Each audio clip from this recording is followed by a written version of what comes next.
Señores alumnos, muy buenas tardes.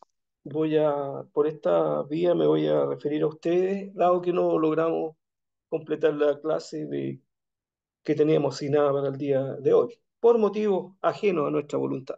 Vamos a tratar de resolver ese tema. Yo les estaré comentando por Educandus respecto de cómo seguimos la próxima semana, para evitar que nos pase esto. Siempre en las sesiones, a las preguntas de ustedes, siempre tendremos sesiones semanales de 2 horas. Bien, y partimos entonces trabajando la primera sesión a las 14:20 y así sucesivamente, esos dos bloques.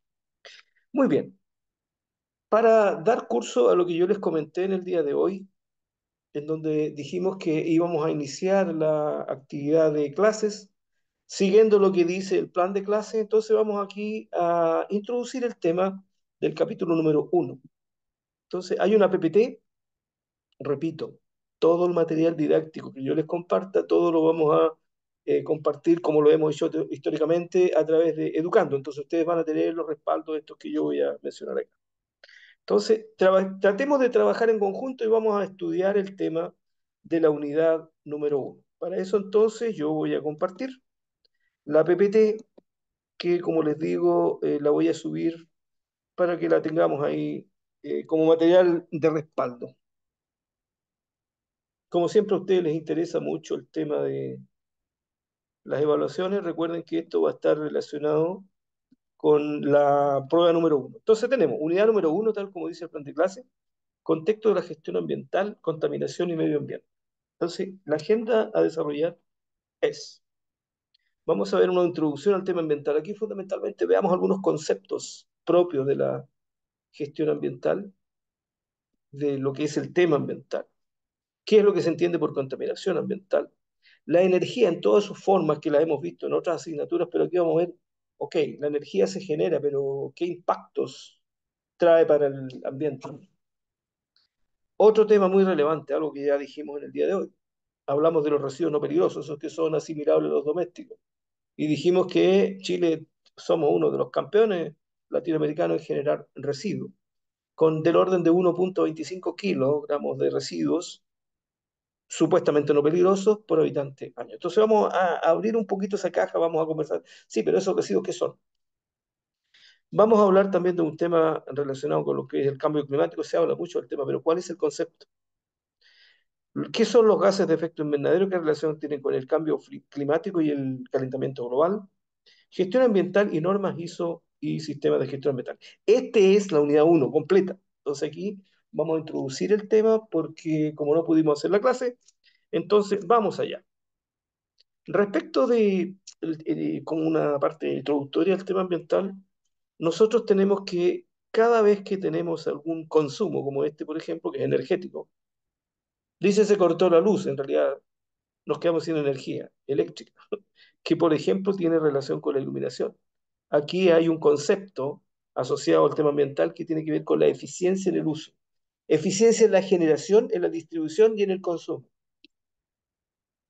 Asociado a ese tema energético, una racionalización en el uso del recurso está avalada por lo que es la norma ISO 50001.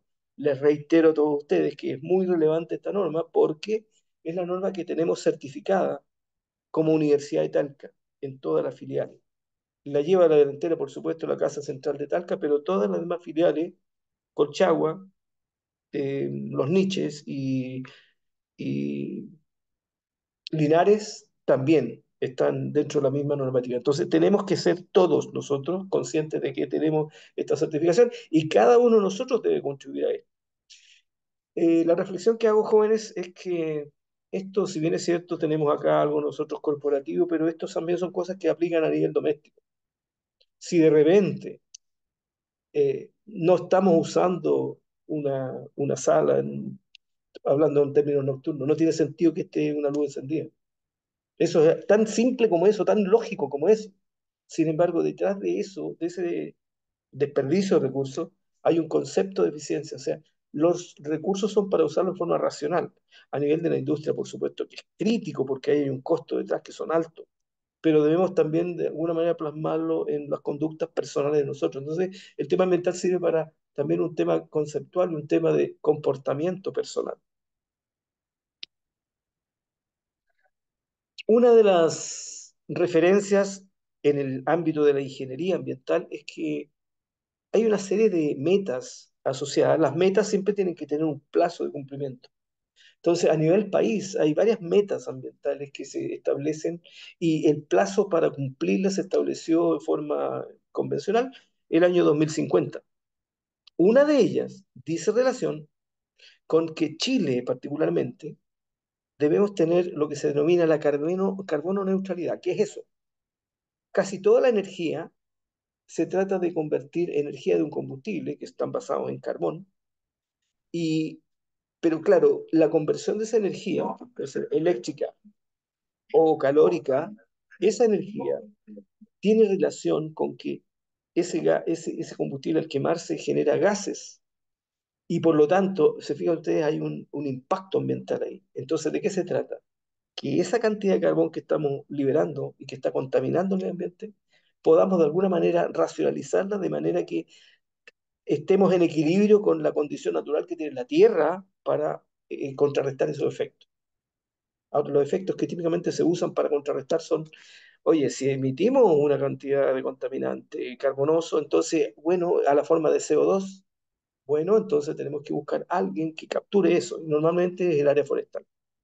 Bien, esto entonces, 2050, de mantenerlo en mente, es una fecha en la cual nuestro país está encaminado a cumplir una meta de la carbono neutralidad. Para eso, por ejemplo, lo que habría que hacer sería evitar hacer generación de energía eléctrica, particularmente usando combustibles fósiles. ¿Cuáles son los fósiles? Carbón, gas natural, los derivados del petróleo. Bien. Si no hacemos eso, ¿qué es lo que hay que hacer? Bueno, ahí aparecen las energías limpias. Por ejemplo, la fotovoltaica, que está bastante desarrollada e investigada en nuestro área de investigación y desarrollo de la Universidad de Talca. Eso, lo que son los impactos, tiene mucho que ver con el cambio climático. Cambio climático, vamos a incorporar un primer concepto. El cambio climático se refiere que nosotros, cada una de las locaciones de la Tierra tiene un clima típico. Si ese clima se afecta, entonces estamos hablando de cambio climático. Si en Curicó no existe los aluviones, entonces si se produce uno quiere decir que hubo un cambio climático. Si en Curicó se producen huracanes, entonces algo ocurrió, porque eso no es una naturalidad del clima curicano o talca, para referirme a lo que son las locaciones en las que vivimos nosotros, los que estamos participando en este curso. Todo esto tiene relación entonces, si vamos en el tramo de esto, ¿nos conviene esto? Probablemente no. Si hay una tromba marina, probablemente eso trae algún impacto. Si hay inundaciones desproporcionadas, como lo que ocurrió el año pasado, nos trae impactos negativos. Fíjense ustedes, después la cadena productiva se complica. Le estoy hablando de ingenieros industriales. Entonces, algunos, eso tiene un impacto en algunos recursos generados, por ejemplo, en la agricultura. Si tenemos un cambio climático, eso nos va a llevar a una consideración en donde tendremos impactos que nos van a traer consecuencias económicas. Subieron las papas en forma desproporcionada. ¿Qué pasó? Bueno, pudiera o no estar relacionado, eso ya es otro análisis. Pudiera estar relacionado con que a lo mejor en ese periodo era importante para la gestación de ese recurso, u otros que estén relacionados. La energía, esta energía, por supuesto que tiene un impacto. Se trata entonces de hacer un análisis de manera que al generar energía, que casi siempre es calórica, este impacto sea el menor posible, o bien que lo manejemos de manera que esté dentro del ámbito de lo que la Tierra tiene reversión de contrarrestar. Esos conceptos, entonces, en la primera etapa resumen: contaminación, energía, energías limpias, cambio climático, están relacionados con los conceptos básicos de contaminación y medio ambiente. Ahora vamos a ver, ok, pero ¿qué pasa? Hay que entonces poner restricciones, hay que poner legislación, hay que poner normativas, reglamentos, pero ¿quién se va a encargar de poder encauzar eso? Dejamos una ley ahí, pero alguien tiene que controlarla. Esta es la estructura actual, lo que tenemos aquí. ¿Cómo opera el Ministerio de Medio Ambiente? que entró en funciones en forma prácticamente completa en diciembre del 2012. Bien, fue creado un poquito antes, pero ahí entró ya en operación. Y por lo tanto, todo el tema ambiental lo direcciona un ministerio, que es el Ministerio de Medio Ambiente, con un ministro. Bien, antes de eso no existía esto y existían otros organismos y el tema ambiental estaba regido por el Ministerio de Salud. Pero claro, el tema ambiental, como les decía en la clase, tiene que ver con salud. Sin embargo, no es el tema principal porque el tema ambiental es un tema de especialización. Muy bien, entonces tenemos, esta es la estructura global del Ministerio de Medio Ambiente. Observen, aquí están los eh, estamentos, digamos, que son los que forman parte del Ministerio de Medio Ambiente. El Ministerio de Medio Ambiente tiene tiene en su función la política y la regulación ambiental, para lo cual cuenta con tres estamentos. Servicio de Biodiversidad o Áreas Protegidas, que en este minuto está en trámite de entrar en funciones. Se está estructurando y entró en funciones. Este ya entró en funciones, el 2012. Superintendencia del Medio Ambiente, la denominada SMA. Esta es la entidad única que fiscaliza y sanciona los temas ambientales. Bien, por lo tanto, la normativa, ¿quién nos va a regular? ¿Quién nos va a venir a preguntar? Va a ser alguien, algún fiscalizador de la Superintendencia de Medio Ambiente. Y la tercera etapa es esto que está acá, Servicio de Evaluación Ambiental. El SEA, ¿esto qué hace? Administra los permisos ambientales a proyectos nuevos o a modificaciones de proyectos. Entonces, en nuestro curso aquí hay un tema, uno de las tareas entonces va a estar asociada a esto, que ustedes trabajen respecto de lo que está, porque todos estos estamentos tienen comunicación con el público a través de páginas de Internet. Entonces le vamos a pedir que ustedes hagan un análisis de un proyecto que lo va a estar establecido ahí en las normas de lo que va a ser el enunciado de la tarea. Y entonces ustedes van a hacer un desarrollo de un proceso en el cual ustedes pueden hacer un análisis respecto de cómo se gesta un permiso de un proyecto nuevo o una modificación. Muy bien. En resumen, entonces el Ministerio de Medio Ambiente todo esto, tiene estos tres estamentos, la Superintendencia de Medio Ambiente tarea, fiscaliza y sanciona y hace seguimiento de los cumplimientos ambientales. Cuando uno pide un permiso, por ejemplo, como decíamos en el ejercicio, yo voy a querer una panadería, pero una panadería grandota, entonces seguramente nos van a hacer una evaluación y van a decir, señores, ustedes van a tener que medir las emisiones en la chimenea de su caldera.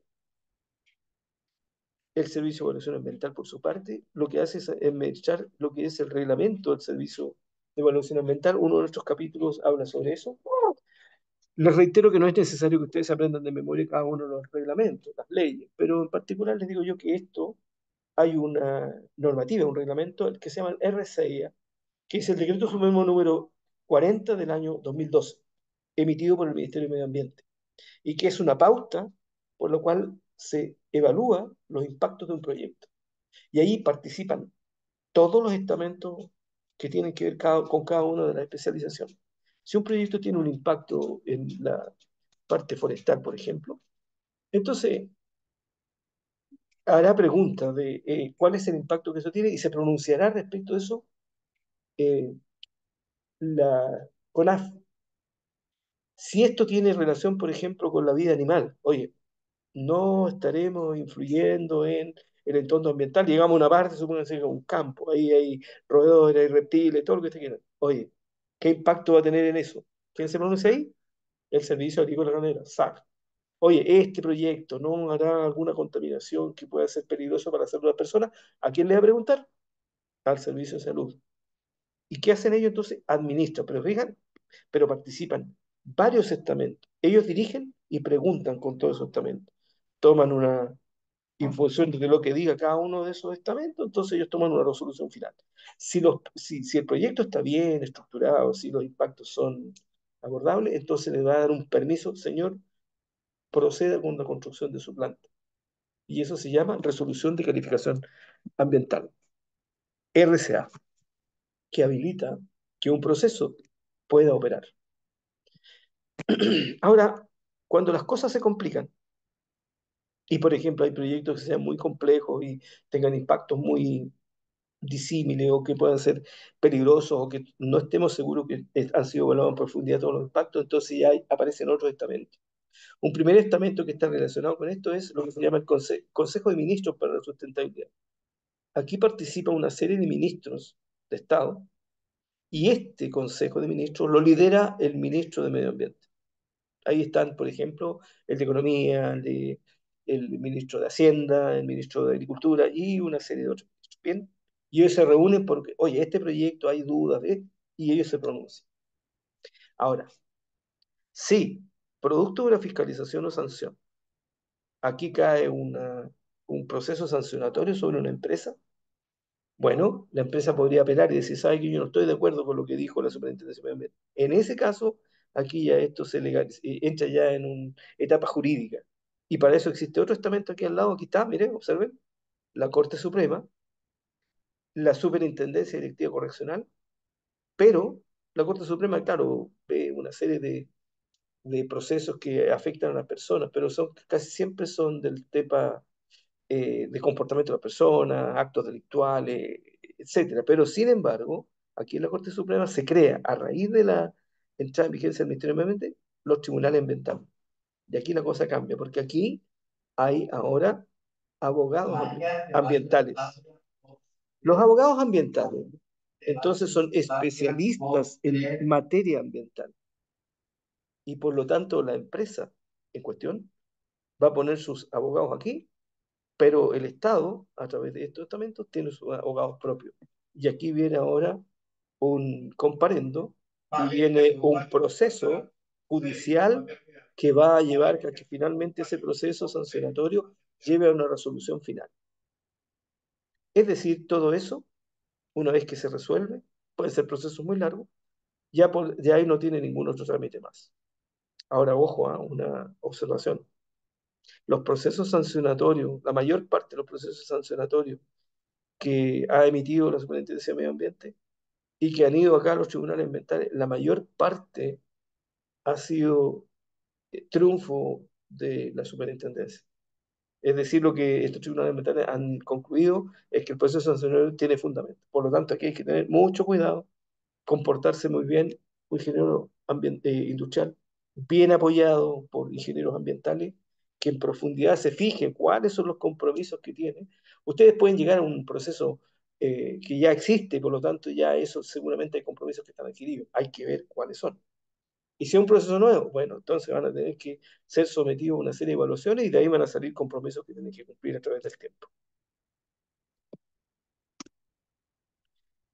En resumen, entonces, presentando de otra manera lo que es la estructura, tenemos el Ministerio de Medio Ambiente, la subsecretaría, aquí tenemos el Servicio de Evaluación Ambiental, el SEA, y tenemos la Superintendencia de Medio Ambiente como los ejes operativos.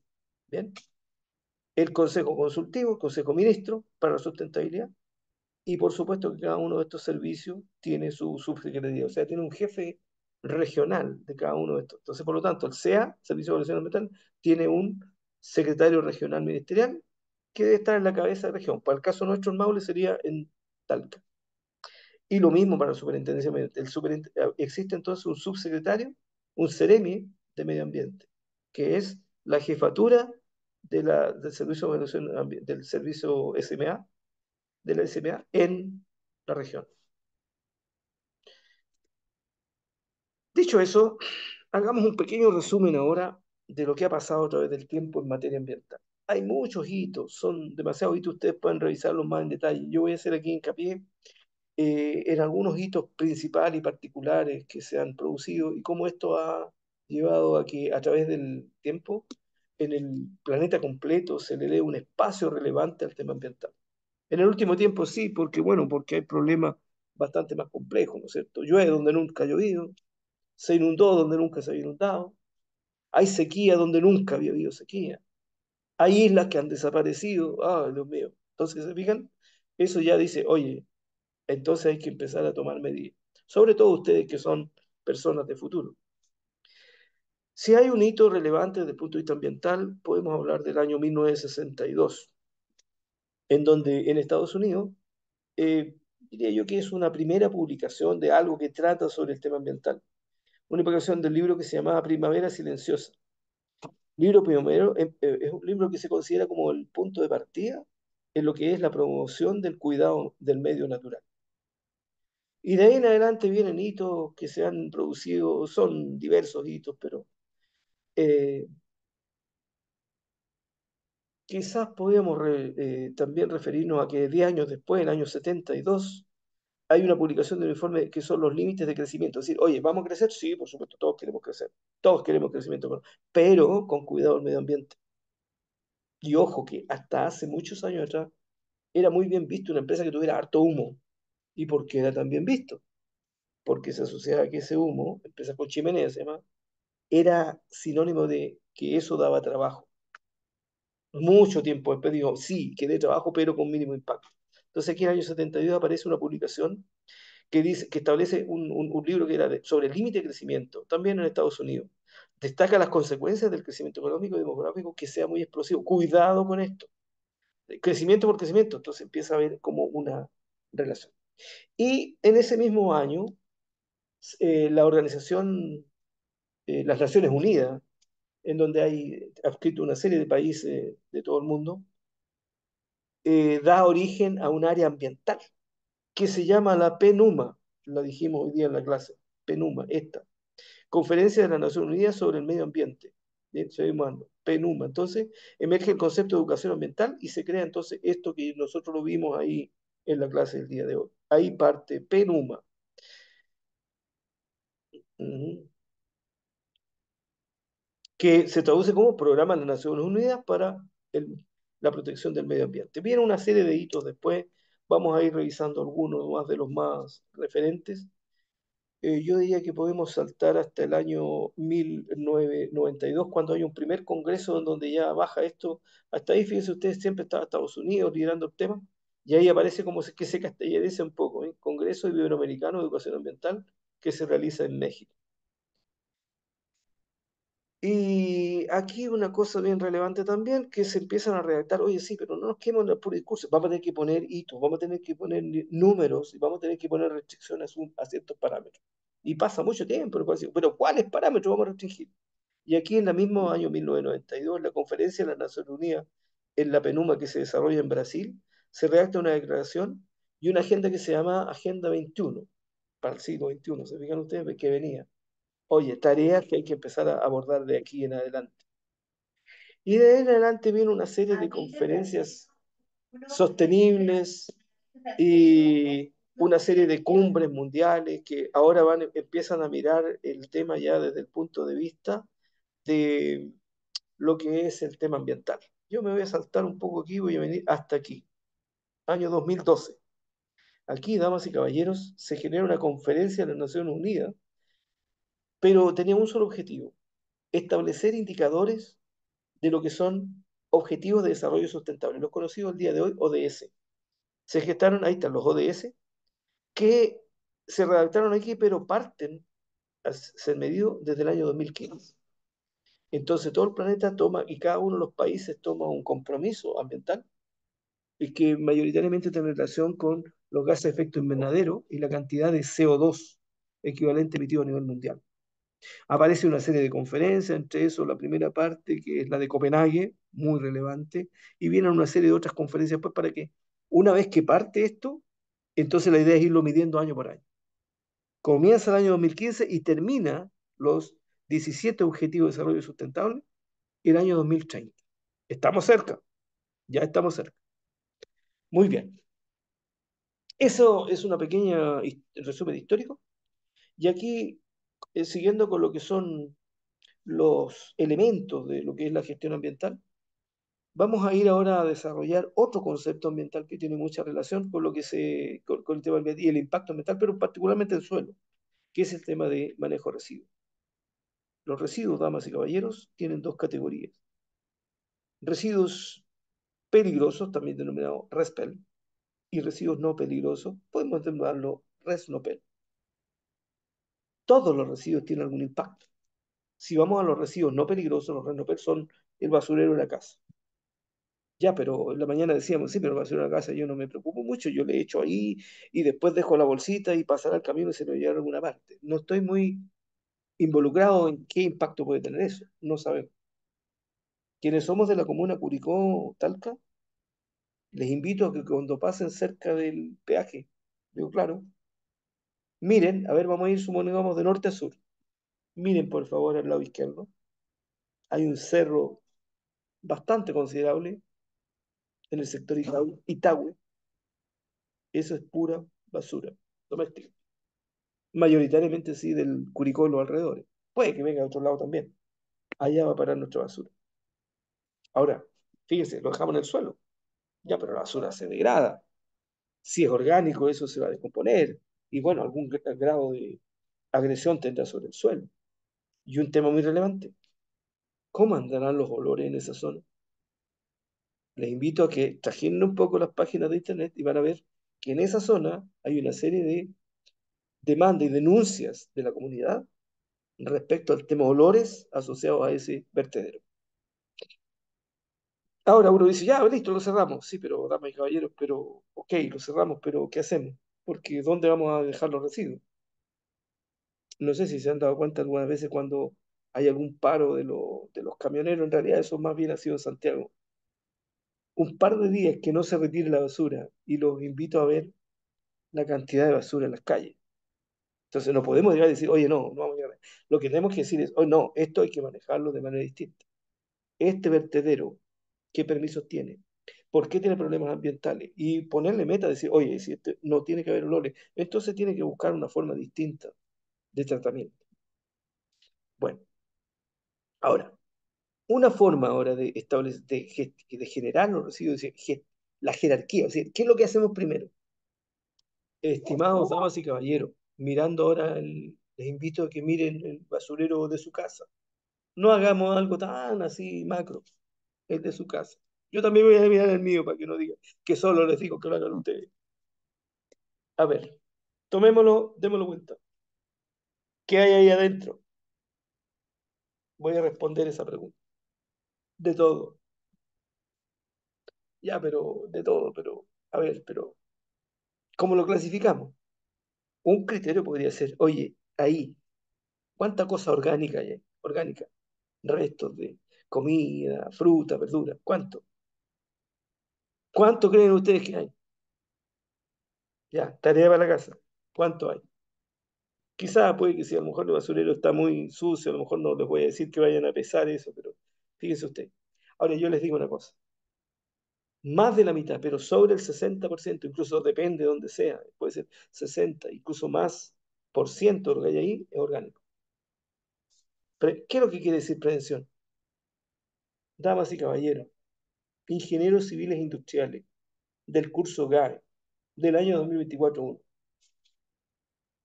Y todo eso orgánico, ¿no será posible darle otro tratamiento y no dejarlo ahí en el basurero? Si hiciéramos eso, entonces el basurero que le estamos llevando, que estamos pasando el camión, lo estamos bajando menos de la mitad. Está quedando un 40%.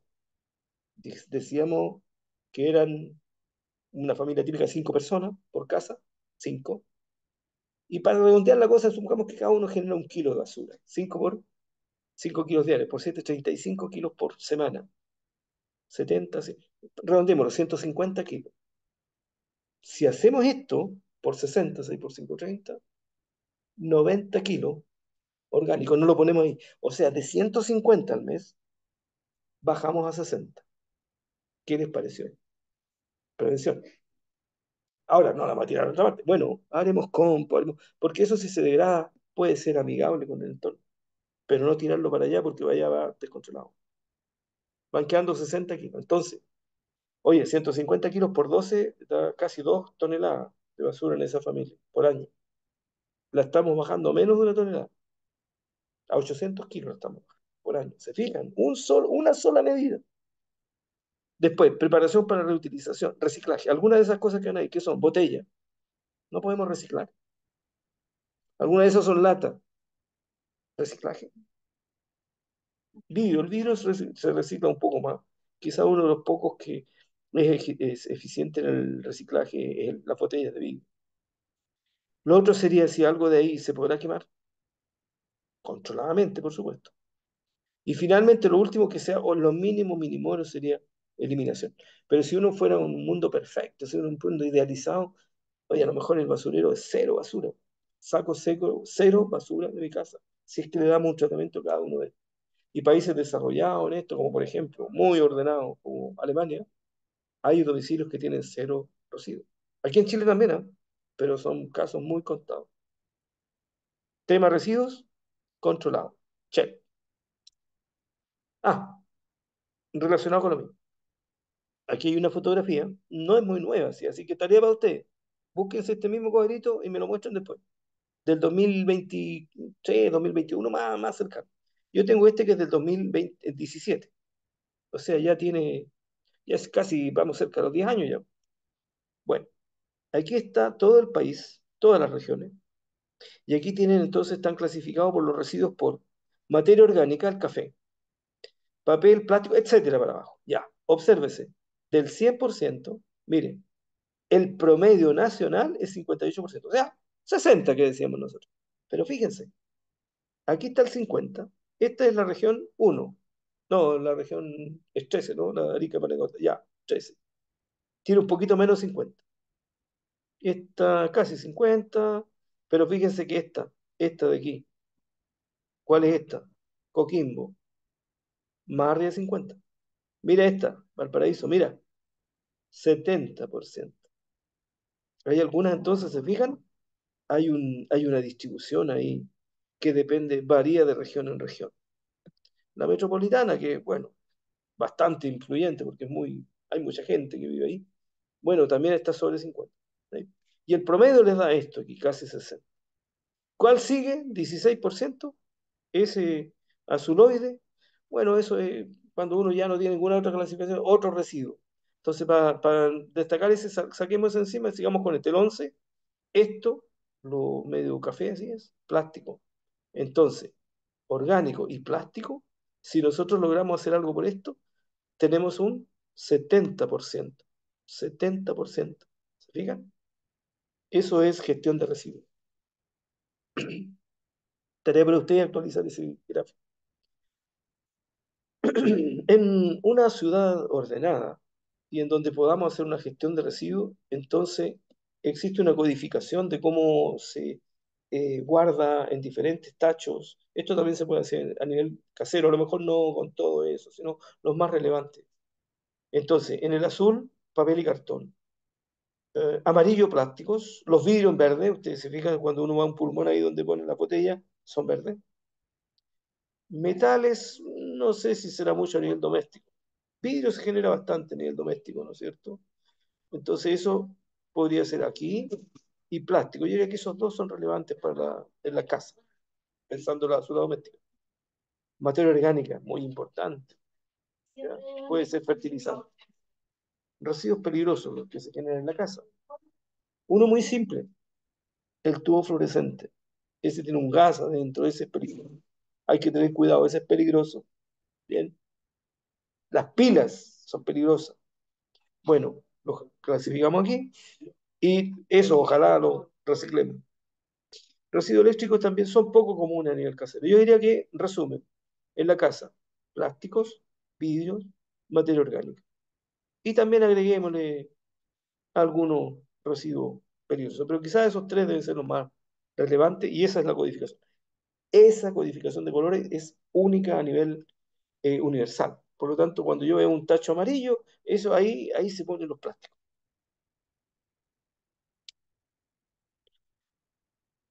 Asociado con lo que es el impacto que pueden tener los residuos en el medio ambiente o con la fuente de energía que emiten gases peligrosos al entorno, vamos a introducir por primera vez aquí cuáles son los contaminantes principales que uno debe tener una principal atención porque son los más riesgosos, los que tienen mayor impacto.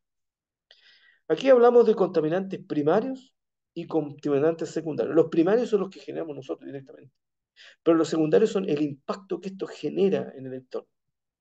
Entonces, óxido de carbono, cuando, qué sé yo, tenemos una cocina a leña y cuesta mucho para encender el fuego, se generan gases súper tóxicos. Eso genera monóxido de carbono. Si se quema bien, si hay una buena llama, bueno, como lo dijimos en otros cursos previos, CO2. dióxido de carbono, que ojo, que es el principal indicador de los gases de efecto invernadero. Compuestos nitrogenados, el NOx, algunos azufrados, estos son muy peligrosos. Y los azufrados tienen que ver con el tema olores. Y otra cosa, el humo. Si el humo está muy oscuro, a lo mejor tiene elementos que son particulados, o sea, son polvo que va a caer al suelo en algún punto. Ahí los más riesgosos son el MP10. El MP10, ¿por qué se llama MP10? Porque es un material que podemos asemejarlo a una esfera que tiene un diámetro de 10 micrones. A ese se le llama material particulado respirable. Si el tracto respiratorio del ser humano ingresa a este, el ser humano está calibrado para devolverlo. Pero las organizaciones internacionales, la OMS entre ellos, en los últimos años ha detectado que si nosotros en la emisión de ese particulado generamos particulados más finos, y particulados más finos de 4 micrones, y particularmente se definió como estándar el 2,5, o sea, ese es un 2,5 micrones. Si nosotros generamos ese particulado, ingresa al tracto respiratorio, el sistema humano no es capaz de devolverlo. Por lo tanto, se va a quedar en los alveolos pulmonares y va a ir creciendo y es creciente a través del tiempo. Entonces, esto nos va a generar un problema. Y esto, damas y caballeros, ese particulado fino es el que ha dado origen a todo lo que ha sido la saturación de contaminación en las comunas, particularmente en Curicó y en Talca. Y como consecuencia y como para revertir la situación, entonces la autoridad ambiental, el Ministerio de Medio Ambiente con todo su estamento, tiene estaciones de monitoreo de estos contaminantes y han establecido entonces, después que se sobrepasó la norma que da, ya establece un límite de peligrosidad, entonces estableció los planes de descontaminación ambiental, que están vigentes tanto en Talca como en Curicó, más los alrededores, hidrocarburos y metales. Contaminantes secundarios son los que en forma indirecta se generan. El ozono troposférico. Bueno, lo que pasa es que si se descalibran esto, la atmósfera, ¿no es cierto? La Tierra tenemos la masa sólida y la masa de gases, ¿eh? La atmósfera terrestre.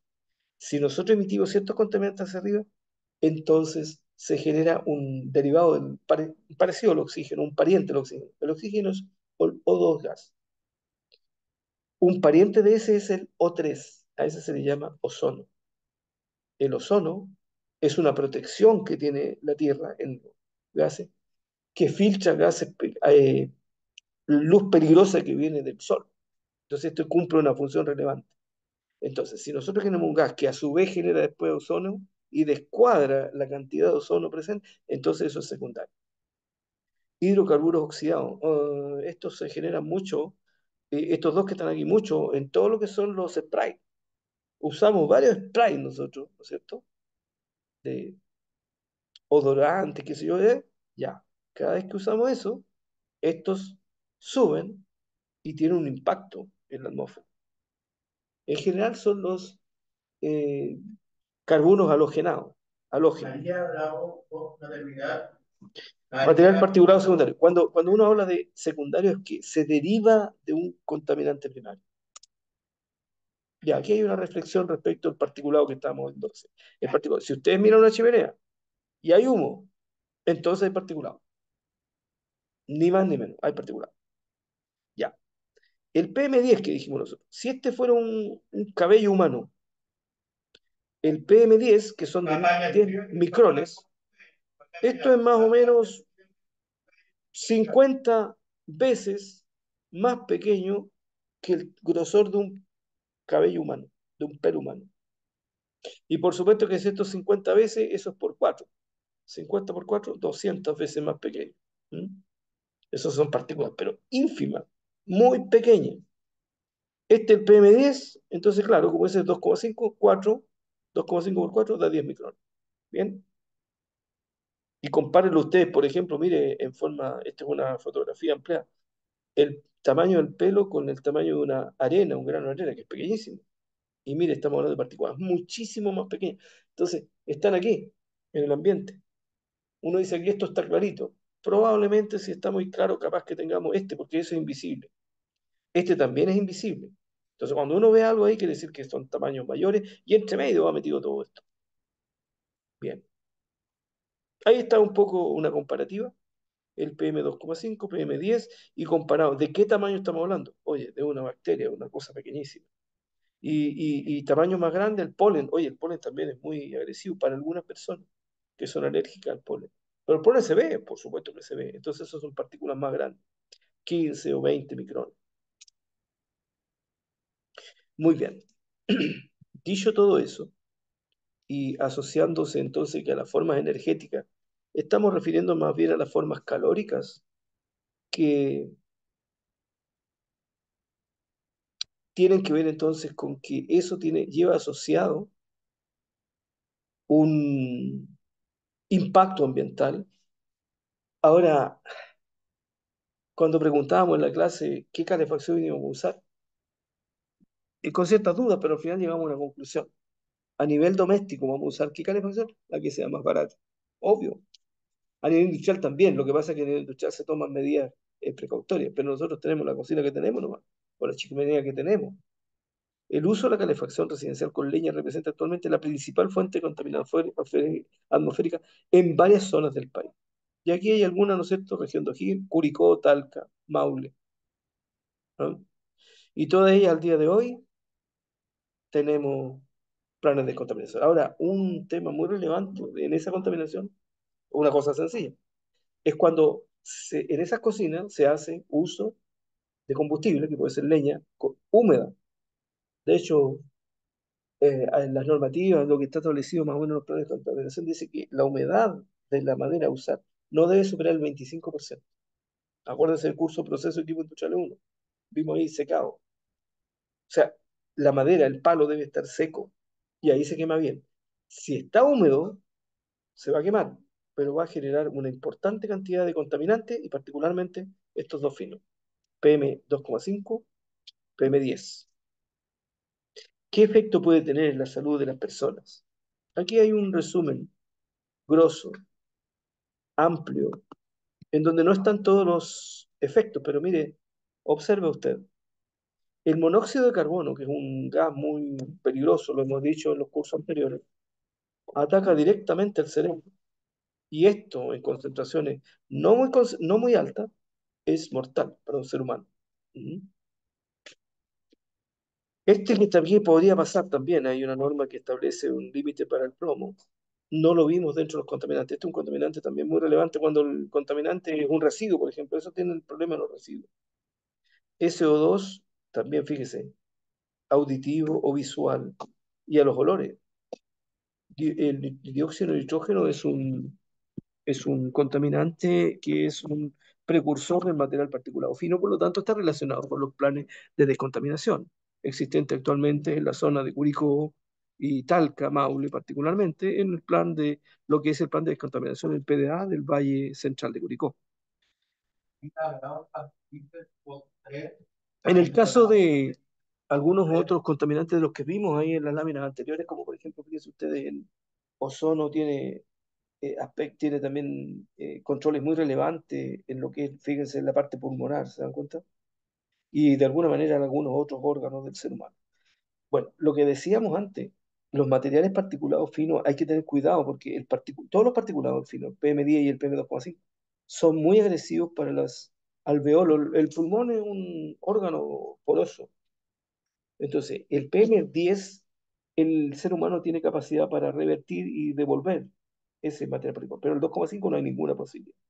E incluso puede seguir afectando el resto de los órganos, particularmente el órgano digestivo. Y entonces aquí tienen ustedes todos los que tienen típicamente los efectos que pueden tener cada uno de los órganos. Por lo tanto, el tema de contaminación lleva asociado un impacto en la salud de la persona.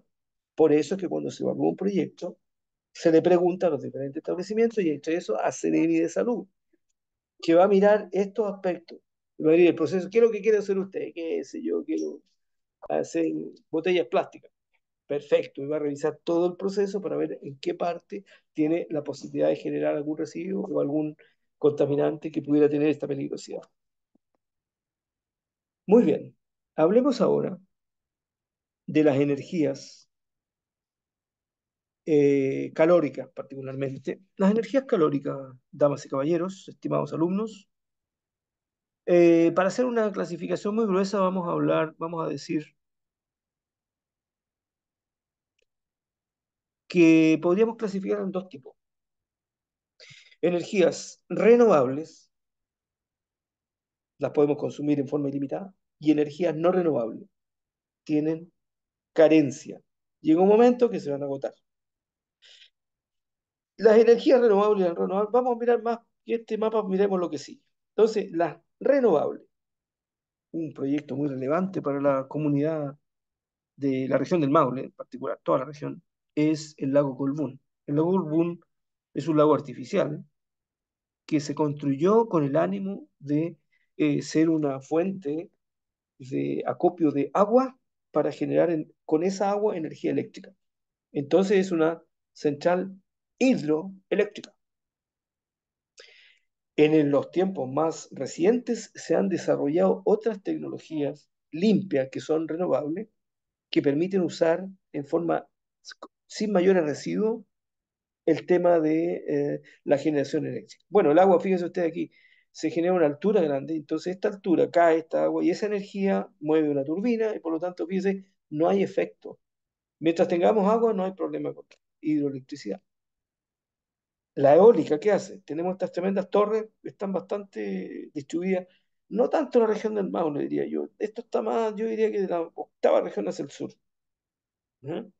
Y entonces, porque tiene que haber un rango de velocidad del viento que predomine en el tiempo, y ese permite entonces que uno pudiera usar la eólica, el viento, para generar energía eléctrica. Limpia, ¿se fijan? Solo mueve la hélice y esa hélice tiene todo un comando ahí y en la unidad motriz que está arriba hace la conversión de energía del viento, energía de rotación del aire, en energía eléctrica. Biomasa. Se genera mucha biomasa en todos los procesos agroindustriales, los agrícolas. El tema de la recuperación de energía de la biomasa tiene un tema, ¿sí? La biomasa tiene, diría yo, dos puntos en contra. Uno es que no es muy homogénea y dos, es muy variable en la humedad. Entonces, no es llegar y usarla para calefacción, sino que esto hay que acomodarlo y por lo tanto tiene un costo la calefacción para poder usar eso como fuente de energía. El otro proyecto relevante de energías renovables está dado por las celdas fotovoltaicas, es decir, usar la energía solar. La energía del sol que impacta sobre estas placas y aquí hay un sistema de conversión que hace que esa energía calórica se transforme en energía solar. Energía solar, energía solar, energía eléctrica. Por eso es fotovoltaico. Y una última que también podría aplicar en Chile, quizás en la zona norte más bien, es aprovechar todos estos emanaciones de vapor que viene de la Tierra para generar la energía geotérmica. Quizás falta una aquí que está poco desarrollada y por eso no está mencionada. Es la energía de las ondas del mar, las mareas. Esa se llama mareomotriz. Así en forma bien sencilla es poner un tarro encima de la ola, un cilindro, que sigue el movimiento de las olas y ese movimiento de las olas hace mover un mecanismo interno que hace conversión de la energía mecánica en energía eléctrica. En el caso de las no renovables, podríamos decir que son tres categorías principales. El petróleo como combustible líquido, el carbón mineral como combustible sólido y el gas natural. La energía nuclear también podría ser no renovable porque esta también usa como materia prima algún elemento de la naturaleza que hay que irlo consumiendo. Bien. Son tres fuentes que todavía se usan mucho. Esta ha ido desapareciendo. Todavía existen en Chile plantas termoeléctricas que usan carbón. ¿Y usan carbón por qué? Porque comparativamente con esta otra es más económico. ¿Hay algunas que usan petróleo? Sí, también. Y cuando hay defecto, cuando hay falta de energía eléctrica en Chile, entonces se completa la matriz energética con energía de combustibles más caros, como pueden ser el diésel o el fuel oil, gas natural también. La planta, por ejemplo, aquí que está al lado de Teno, la planta en Laza, esa usa gas natural para generar energía eléctrica. Trabaja entonces con una energía no renovable.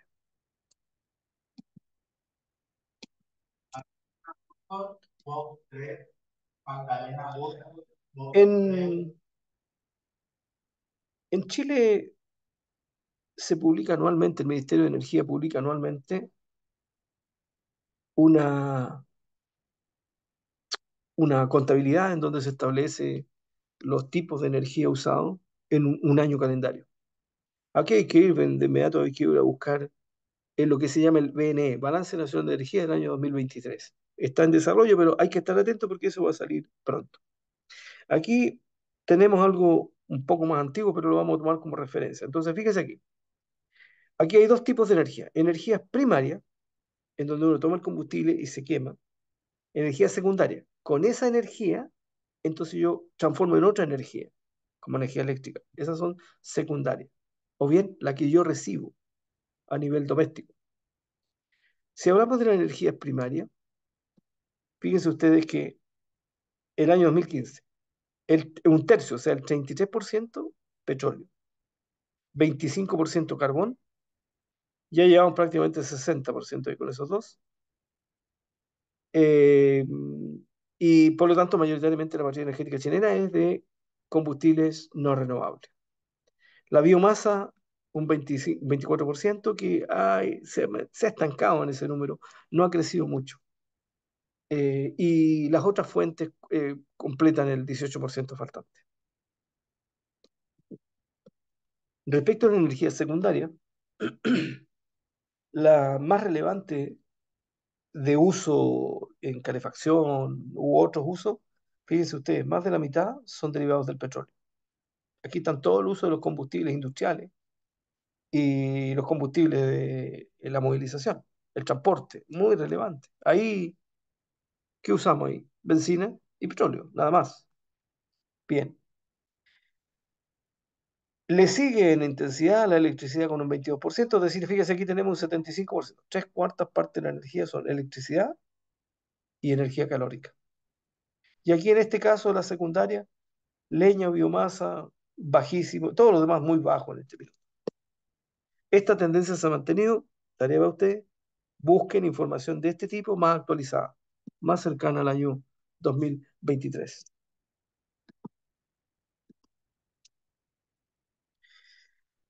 Entonces, como resumen y como tendencia para los periodos que estamos analizando aquí, tenemos que la tendencia de las energías renovables y como consumo final porcentual en Chile en prácticamente una década, desde el 2010 hasta el 2017, observen ustedes que sigue siendo poco relevante la energía a partir de la biomasa. La energía solar aparece lentamente y yo diría por ahí por el año 2015 recién en forma significativa. Energía hidráulica, esa ha sido muy relevante y como de repente ustedes ven que escasea el agua, entonces es relevante buscar alternativas. Energía hídrica, entonces. Biogás, pequeño el biogás. El biogás es plantas que podrían trabajar el residuo doméstico como basura doméstica y convertirlo en biogás y ese gas usarlo como combustible. Y la energía eólica que participa, pero muy pequeño y recién como de casi imperceptible aquí en este periodo, porque diríamos que es más o menos relevante desde el año 2020, más o menos en la pandemia, de ahí para adelante empezó a ser un poquito más relevante. Y hay proyectos que todavía están en curso o que todavía no se consolidan. Y como les digo, uno los encuentra más o menos desde la octava región al sur. Dicho lo anterior, en esta lámina vamos a revisar lo que significa, lo que ha significado históricamente el impacto que tiene la generación de energía eléctrica en particular. Este es un indicador que publica el Ministerio de Energía anualmente y que está establecido como kilogramos de CO2 equivalente por cada megawatt hora generado. Hasta el año 2018, hasta el año 2017 en realidad, tuvimos un sistema de suministro de energía eléctrica en el lado sur, que en forma muy importante tiene la componente de hidroeléctrica, Y este número que está aquí es la cantidad, los kilos de CO2 por cada megawatt. Fíjese, el año 2010, terremoto, 355,5 y evoluciona en esta forma y finalmente llegamos al 2017, 335,4, es decir, del orden de 350. Bien, ahí la variedad debe ser porque de repente si hay poca agua, entonces hay que echar con las otras fuentes que son más contaminantes. Acá arriba, esto que está acá, es la matriz energética del Sistema Interconectado del Norte Grande, ¿no? El de abajo se llama SIC, Sistema Interconectado Central. Y el de allá arriba, medio café, es Sistema Interconectado del Norte Grande.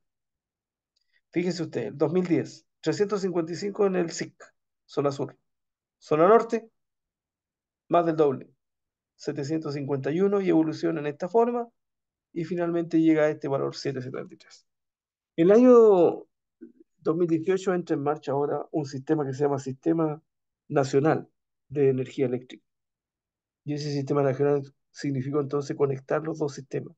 Y por lo tanto tenemos la tendencia que sería aquí, que sería entonces cuál es el impacto que tiene cada megawatt hora generado de energía eléctrica por este producto de esta materia energética. El valor reportado por el Ministerio de Energía el año 2018 es 418,7 kilogramos de CO2 equivalente por cada megawatt.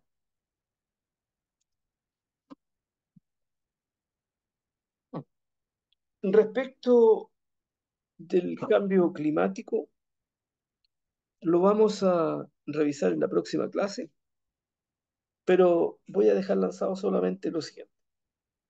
Este es una tendencia de la temperatura media de la Tierra, más o menos en un periodo de 4.500 años. Entonces tenemos el año cero aquí y aquí tenemos el año 2.500 más o menos antes de Cristo. Y aquí tenemos el año 2000 después de Cristo, o sea, 4.500 años.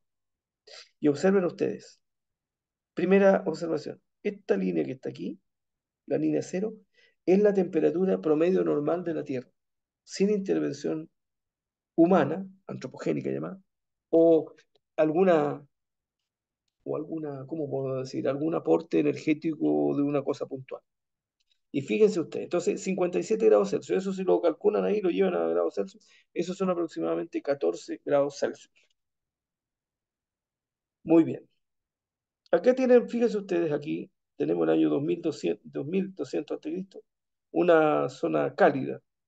Aquí hay un enfriamiento, aquí hay un gran calentamiento. Ahora, ¿por qué los grandes calentamientos? Bueno, que aquí seguramente hay una serie de erupciones volcánicas en la Tierra y ahí están erupciones en el Pacífico, Colombia, Italia, mires, que llevaron a que la temperatura media de la Tierra aumente. Más o menos unos 60 grados, ¿sí? O sea, si son 14, lo normal, eso está como en 16, 17 grados. Bien, acá tenemos una temperatura de nuevo, sube, baja, acá tenemos un valor, no están establecidos exactamente, pero aquí tenemos un punto frío, más o menos en el año 1600, es una edad de hielo, muy frío, tenemos 54,3 grados Fahrenheit, es decir, 3 grados Fahrenheit bajo lo normal. Esos son más o menos temperaturas medias, de 14 lo normal, acá arriba, y esto debe ser 12 grados. Este es un punto crítico, ¿no? Y ahora viene una reversión, y por aquí nos encontramos en este minuto. En la actualidad, nosotros, sobre esto, damas y caballeros, es donde se dice que no debemos sobrepasar el grado y medio sobre eso, ¿ya? Porque es peligroso y puede ser irreversible. Vamos a dejar esta clase hasta aquí y retomamos la próxima clase. Yo previamente les voy a informar a través de Educando dónde nos vamos a reunir. Vamos a resolver el tema del escenario este para tener las 2 horas. Son dos bloques. El primer bloque parte a las 14:20 hasta las 15:20 y el segundo bloque, por supuesto, 15:30 a 16:30. Dos bloques semanales. Bien, vamos a retomar esto, es decir, vamos a tomar el capítulo, la unidad uno y la vamos a completar en la próxima clase. Que estén muy bien. Saludos, yo voy a esperar cualquier consulta, comentario a través de mi correo y vamos a estar atentos a resolver y responder sus consultas.